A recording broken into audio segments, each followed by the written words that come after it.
бүхэн энэ сарын аяны хугацааг зөвхөн энэ 4-р сардааг хийгээд хэрэгжүүлээд зогсох биш. Бүхэл бүтэн жилийн хугацаанд асарчлуугаар цаашдаа гэж зохион байгуулалтын хэмжээнд сумуудтайгаа мөн одоо бас албан газруудтайгаа хамтран ажиллаж заавар зөвлөн туслах үйлчлэгийг цаашдаа ингээд байнга тасалбар явуулахаар ингээд зориуд ажиллаж байна. За үүнийг та бүхэн маань бас хэрэгжүүлэхэд зөвхөн одоо байгууллагуудын хав хариуцсан ажилтан биш, байгууллагуудын удирдлага тэр дундаа байгууллагуудын ажилтан авах хаагч нарын өөрсдийнх нь одоо санаачлага маш чухал юм аа. Төлөвийн аюулгүй байдлыг одоо ингээд эрсдэл маань жилээс жилд ингээд нэмэгдээд байгаа. Энэ эрсдлийг бид бүхэн хамтдаа барьж, хамтдаа нэгэн зөвхөн ажиллаж энэ эрсдлийг бууруулах нь хамгийн чухал байгаамаа. Тийм учраас энэ жилийн хугацаанд та бүхэн маань бид бүхэнтэй хамтарч энэ хөтөлбөрийн аюулгүй байдал эрүүл ахуйн жилийн хүрээнд хамтарч ажиллаж энэ эрсдлийг одоо зохион амьд гаргахгүй байхын төлөө ажилтан албан хаагчдаа эрсдэл учруулахгүй байхын төлөө хамтран ажиллахыг та бүхэнд бас уриалж байна. Тэгээд өнөөдөр хүрэлцээд ирсэн та бүхэндээ бүхэн баярлалаа. Бид бүхэн эргээ хамтдаа та бүхэндээ хамтран ажиллах болно. Баярлалаа.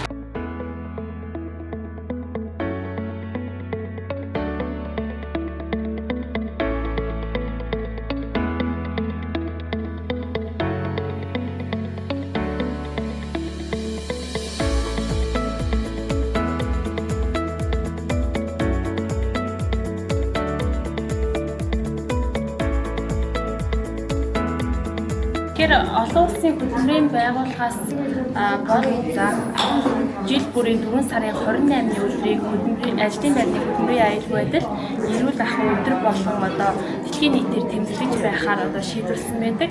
За үүнтэй холбогдолтойгоор хөтөлбөрийн аюулгүй байдал эрүүл ахуйн сарын аяныг бол Монгол улсын хэмжээнд за 4 сард одоо зохион байгуулагддаг. За манай аймгийн хувьд бол хөтөлбөрийн аюулгүй байдал эрүүл ахуйн сарын аяныг за Завхан аймгийн хөтөлбөрийн аюулгүй байдал эрүүл ахуйн салбар зөвлөлт за мөн хөтөлбөр халамжийн үйлчлэгээний газар хамтран зохион байгуулж байгаа. За энэ сарын аяны хугацаанд бид 4 сарын хугацаанд за 24 сумын аж ахуй нэгж байгууллагуудад сургалт зөвлөгөө өгөх за мөн бодлоо үйлдвэрлэлийн салбарын аж ахуй нэгж байгууллагуудад хяналт шалгалт хийх зэргээр маш олон үйл ажиллагаануудыг бол төлөвлөн за энэ үйл ажиллагааг хэрэгжүүлэн хийж эхлэж байна. Залмрын аюулгүй байдлыг бууруулахад бол энэ хиймэл оюун ухааныг за дэлхийн одоо олон аж ахуй нэгж байгууллагуудад бол дотооддоо нэвтрүүлсэн байгаа. За энэ одоо үйлдвэрлэлийн орчин за ажлын байранд гардаг объектууд болон за нөгөө хөтөлбөрөөр эрхэлж байгаа ажилчдынхаа одоо эрсдлийн түвшинг үнэлдэг одоо камерын системүүдийг бүрэн одоо нэвтрүүлсэн байгаа. За мөн одоо мэргэжлийн шалтгааллах үйлчлэлийг одоо илрүүлэх за ийм аппликейшн зэргийг бол ингэж бүрэн нэвтрүүлэн одоо үйл ажиллагаанд ашиглаж байгаа.